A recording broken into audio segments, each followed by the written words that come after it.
will have a conversation with you guys, and at the end, if you guys have any questions about anything, let me know, okay? I don't think I'm going to use a microphone unless you want to hear my voice be very, very loud, so.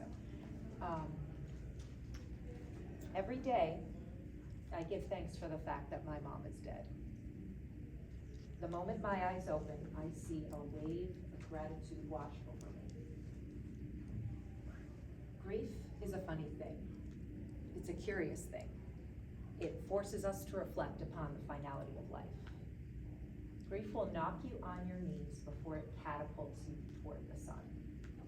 And yet, even today, we have shape-shifted our relationship. My mother is my best friend. And every day, I use her as my inspiration to make the choices, to have these moments, to share in these conversations. Grief will knock you on your knees before it catapults you toward the sun. Grief will show you the truest version of your most shattered self and force you to pick up the pieces before you can build a mosaic of momentum and memories. Grief isn't a window through which you can divert your gaze. It's a mirror. Sometimes the only thing you can do when you stand before a mirror is want to look away. But grief will be there, forcing you to open your eyes and witness your devastation in real time, despite confusion, anger, or pain. And yet, by having the wind knocked out of our lungs, by witnessing our own momentary downfall, only then can we claw our way back up again.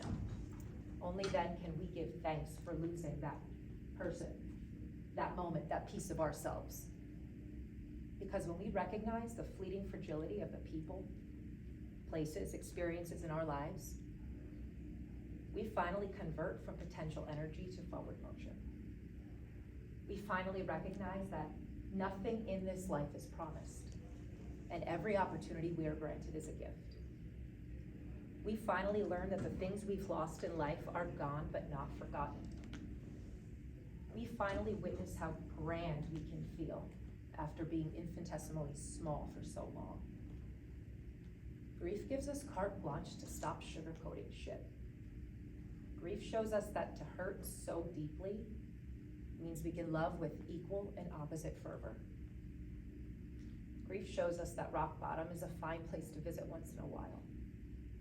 Grief lets us strip away the judgment and criticism we place on others, allowing us to discover a softer and gentler version of ourselves. Where grief is a knife to the chest, resilience is the life force that keeps our heart beating. Resilience, it seems, is a quality bestowed upon those who are often left without a choice. Individuals are placed in a set of seemingly impossible circumstances, electing to dust themselves off and try again, or otherwise be left to flounder. Where grief buries us beneath the weight of loss in every form, resilience offers us a helping hand. Resilience is a heavy crown to bear. It implies that you've been beaten down. It implies that life has had its way with you. It implies that the battles we face are opponents worth mentioning. And yet, as the sucker punches in life keep coming, and Lord knows those moments keep swinging, we come to find that grief is the final boss before we can reach the next level. When the history books of your life are written in the end, it's not you against the world, it's you against yourself. I have no doubt that some of life's most devastating circumstances can let us shed the versions of ourselves that don't serve our time on this planet. Through grief, there can be growth, but only if you glean inspiration through it. I know this, I live it every day. Let's consider what it means when we refer to someone as resilient, as a superhero, as brave. As a member of the healthcare profession, I can assure you it's not a label I ever accepted lightly. I never signed up to be a hero in any aspect of life. And the pressure it places on your role, both as a professional and a person, isn't always worth the pomp and circumstance. It's somewhat conflicting to know that overcoming my own challenges have brought peace to others, because I never wish to endure these struggles. And yet today I can find comfort in knowing that overcoming my own trials and tribulations can bring comfort to someone else. Because if you must endure, tragedy, loss, or heartbreak, you may as well lean into the experience and, whenever possible, share it with others. This is why I share. This is why I create. This is why I write, and not only write, but publish. This is why I wear my heart on my sleeve despite the panic it incites for the introvert in me. This is why I cut my emotions and bloodlet onto a keyboard. This is why the most painful and traumatic, dark and tormented, vulnerable, personal pieces of my story are written onto a page for all the world to see. Because if it matters to me, it may matter to you too. If it encouraged me to act, it may incite you to change too. And if it added texture to my story, it may color yours too. So how do we synthesize grief and resilience? How do we take the pieces of whomever or whatever we've lost and use their memory to fuel our fire? In many ways, we are reminded of the importance of time. Temporary stagnation is not the same as stillness. Stagnation is a form of emotional waterboarding. Stillness is a hidden oasis. Stagnation is a look into the past, unable to propel oneself forward. Stillness is existing in the present. Stagnation is stifling. Stillness is a breath of fresh air. There's a vast difference between the screeching halt of stagnation and the gentle pause of stillness. Be still for just a moment. Be still for only a short while. Be still and recognize the places your mind takes you when you eliminate the bullshit. Consider where your mind wanders when you strip away distraction. Recognize your baseline. Come to terms with your default. You'll come to learn that you don't actually know how to quiet your mind. You don't actually understand the definition of stillness because you've never known how it feels to exist in the moment and allow it to wash over you. Once grief enters your stratosphere, you quickly come to learn the vast difference between stagnation and stillness. To be stagnant is to bury the moment. To be still is to honor it. I want everyone in this room to take the opportunity to honor stillness. Focus on the here and now and ask yourself, either in your mind or literally out loud, how do I intend to honor the moment today? How can I honor this moment in time, this very nanosecond, understanding that it's the only one we are promised? How do I handle the notion that I won't exist on this earth, in this form, in this body forever? That the others around me, they won't either. How do I come to grips with the fact that momentary stillness, awareness of this body, this mind, this breath, is the only hard and fast reminder that time is fleeting and deserves its opportunity to shine? If grief has taught me anything, it's that our time deserves to be put on a pedestal. The moments that shape us, define us, remind us of the beauty in being alive. They're limited. They're finite. They go as quickly as they arrived. Grief is the great equalizer. Whether you lose a parent or a partner, a child or a friend, whether you lose a piece of your identity or a passion for your career, whether you experience loss in a literal form or a purely intangible way, grief will break you down and force you to collect only those fragments that matter most. I'm going to give you all a moment to breathe, and I'm going to take a moment for myself as well. When it comes to topics that can be sensitive, triggering, or vulnerable, it's important to pace yourself. You can slow down, but you mustn't ever stop. Ever since losing my mom, I've become something of a grief bestie to many people in my life, both in person and on social media. It's one of those conversations where we have to normalize grief. It's important that we partake in individual reflection, intimate conversations and group discourse, because grief is not inherently bad. Grief simply is. It's a universal topic that doesn't nearly get the airtime it deserves, since society prefers to shy away from anything that doesn't keep us entertained, distracted, or amused. In the United States especially, we are tremendously bad at having the hard conversations. We sweep challenging topics under the rug. We bury our problems in the back of our minds and at the bottom of our to-do list. We are a society far more focused on capitalism than consciousness. So we return to work immediately after having the rug swept from beneath our feet. I don't only mean grief in a literal form. Literal loss isn't the only thing we grieve. We face the loss of relationships, identities, chapters of our lives. We struggle with ideas, abilities, versions of ourselves. Whether grieving a difficult breakup or a shift in our work, whether we lose another life or our own inner spirit. Grief is the natural byproduct of any major change that doesn't promise the outcome we once envisioned.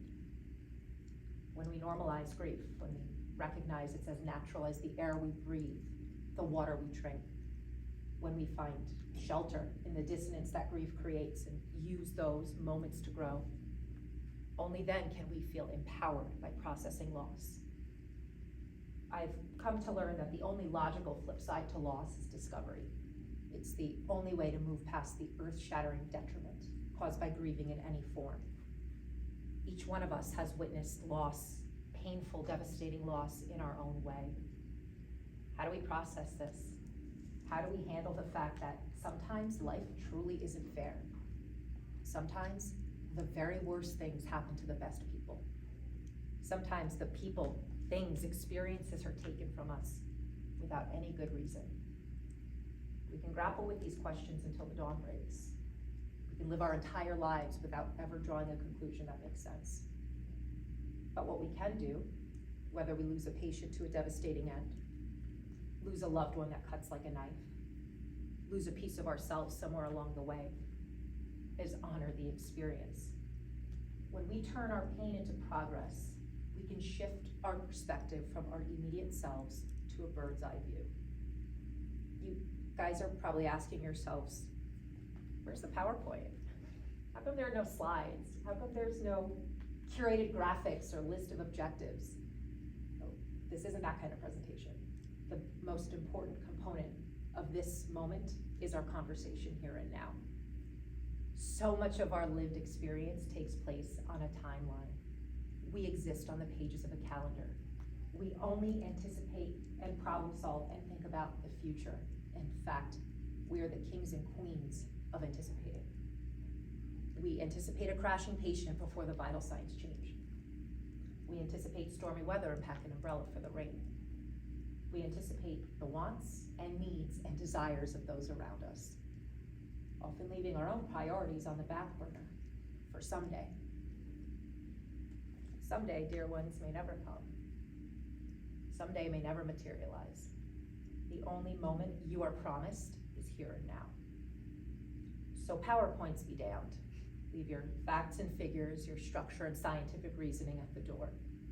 It's not going anywhere, I promise. For this moment in time, let's consider why we keep fighting even after losing. Let's carry our resilience like a torch down a dimly lit path. Let's consider our why. Let's determine whether we even have a sense of purpose or are still in search of something or someone to elevate and inspire our lives. And for some of us, that day will never come. You may never be so moved by anything in your life that passion burns your insecurities to the ground. In fact, one of my greatest lessons in my grief journey was that life doesn't always have to be a series of fireworks. Sometimes a slow burn is good enough. In fact, it's great enough. It's enough to bring us inner peace and joy and satisfaction. Isn't that why we're all here anyway? Isn't the purpose of existing on this giant floating rock in the sky to grow, to evolve, to experience the exuberance of joy, the thrill of it all, the wonder? If you're sitting in this room with me right now, there's probably a good chance you're at a crossroads, an inflection point. You are struggling with the ebb and flow of whatever is going on in your existence. You're standing at two roads diverged in a wood. And while you want desperately to take the road less traveled by, you're stifled by circumstances. You're paralyzed by fear. You're drowned in worries and sorrows and the unknown. Once grief enters your life, you start to realize that every single day, the push and pull is all that you can go through. But what you decide that's best for you is what's going to come. If you take only one thing from this conversation today, I hope you remember this. It's not about two roads diverged in a wood, because either choice is equally as perfectly made for you. You are uniquely wonderful. You are utterly magical. You're perfectly made exactly as you are and however you aspire to become. Once grief enters your stratosphere, once it impacts your life, you learn to shed the things that no longer matter to you.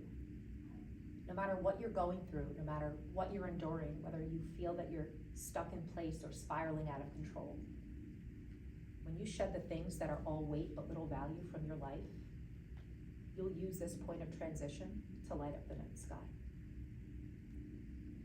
And